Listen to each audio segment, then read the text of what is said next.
Why do I start arguments over small things when everything is fine?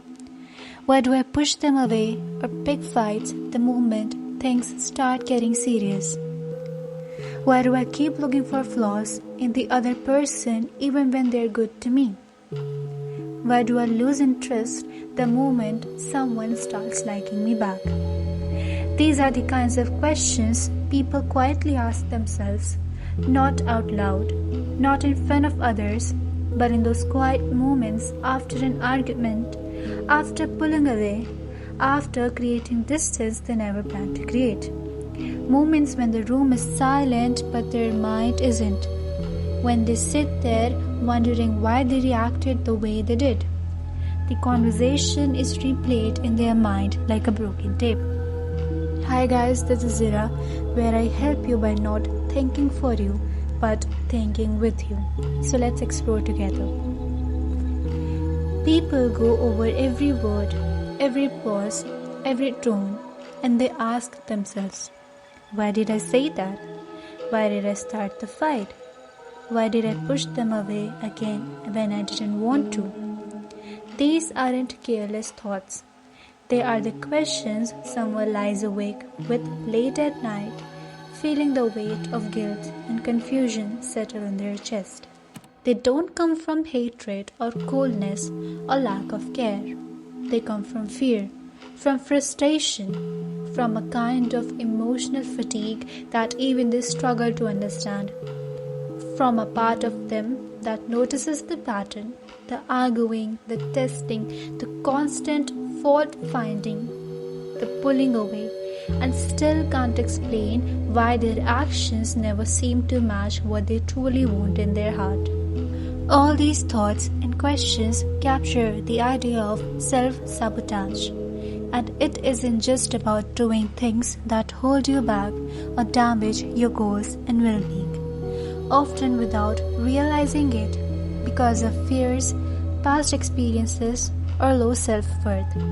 It also shows up in relationships in the way we argue, pull away, overthink, test people, or create distance right when things start to feel real. In relationships, self-sabotage is when a person unconsciously creates distance, conflict, or problems in the relationship, not because they don't care, but because closeness triggers fear, insecurity, or emotional discomfort. A part of them wants connection, but another part feels unsafe with it, so their mind pushes the relationship away to protect them. If any of these feels familiar to you, or you have experienced something like this in the past and want to understand the reason behind it, then this video will help you.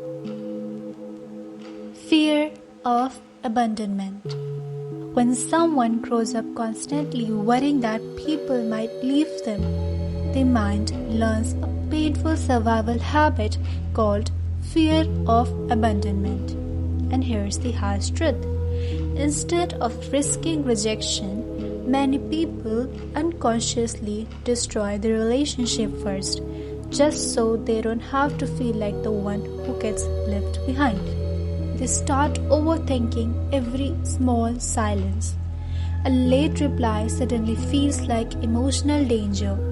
The brain says they're losing interest. Protect yourself. So they pull away, test their partners, pick fights, accuse them of cheating, or act distant.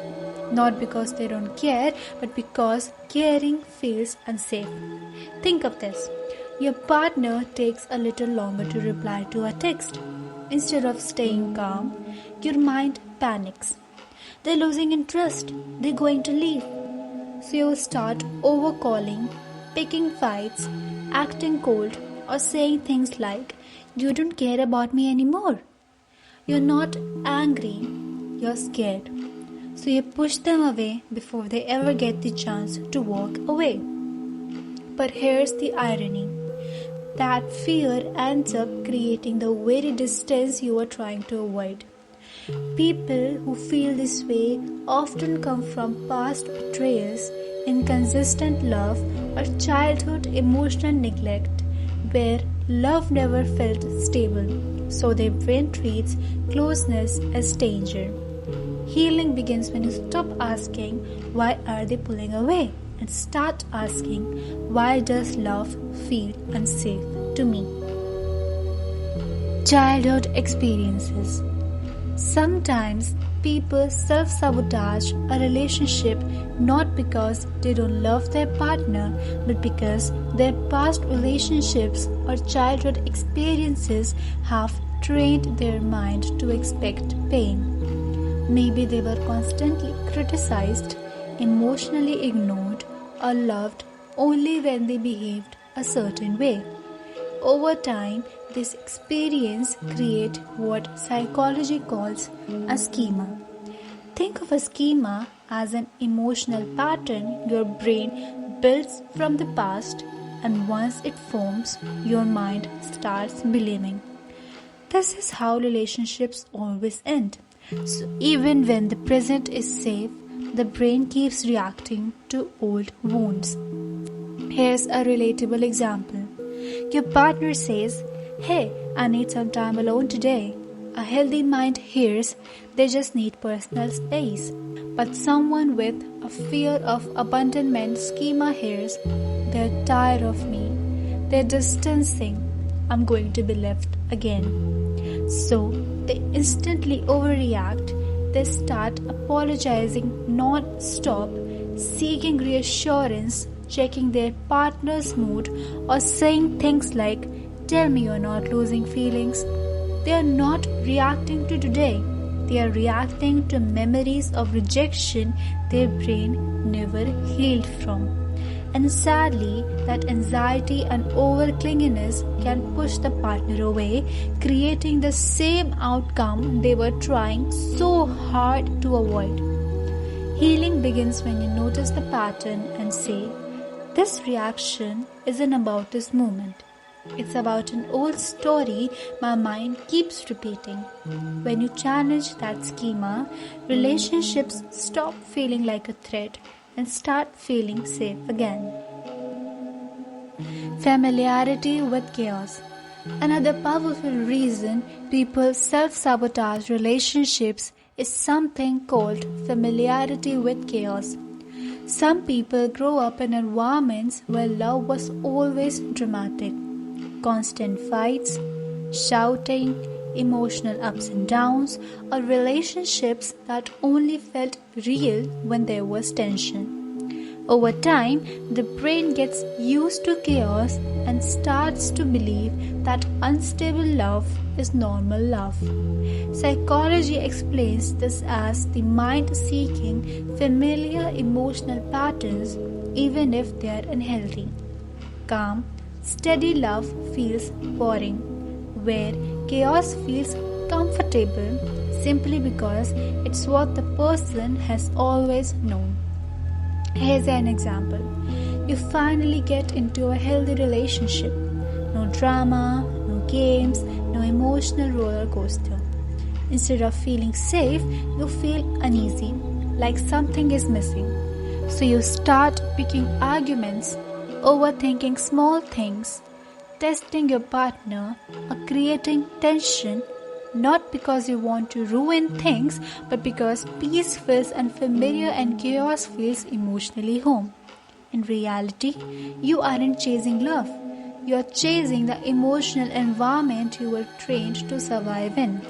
The tragic part, you push away healthy partners and end up repeating the same painful cycle. Attachment style. Another reason people self-sabotage relationships comes from attachment theory. In simple words, attachment theory explains how the way we cared for our children shapes how we behave in relationships as adults. When a child grows up with love that feels uncertain, sometimes available, sometimes distant, they may develop what we call an anxious attachment style. Their brain learns, love can disappear at any moment, so I must hold on tightly. And that same pattern follows him into relationships. Here's an example. Your partner doesn't call back for a few hours. Instead of assuming they are busy, your mind goes straight to fear. They are losing interest. Something is wrong. I'm going to be left. So you start overthinking, texting repeatedly, seeking reassurance, or needing constant validation. You're not trying to be needy, you're trying to feel safe. But that anxiety can become overwhelming, and sometimes it pushes the partner away, which sadly confirms the fear you were trying to avoid. Research showed that these patterns aren't overreactions. They are learned survival responses from early emotional experiences. The nervous system is still protecting the inner child who once felt uncertain or unseen. Neurotic needs. Another reason for this can be taken from the Karen Horney's neurotic needs. In easy words, these needs are dominant interpersonal strategies which a person adopts when they grow up feeling unsafe or insecure. There she talks about how some people tend to move away towards or against people. People who move away from people tend to avoid them. It's basically a way of saying, if I need nothing, nothing can hurt me. People who move against people tend to think, if I'm stronger and superior, no one can hurt me. Everything you've heard and seen in this video has one thing in common. None of these patterns mean you're broken or mad.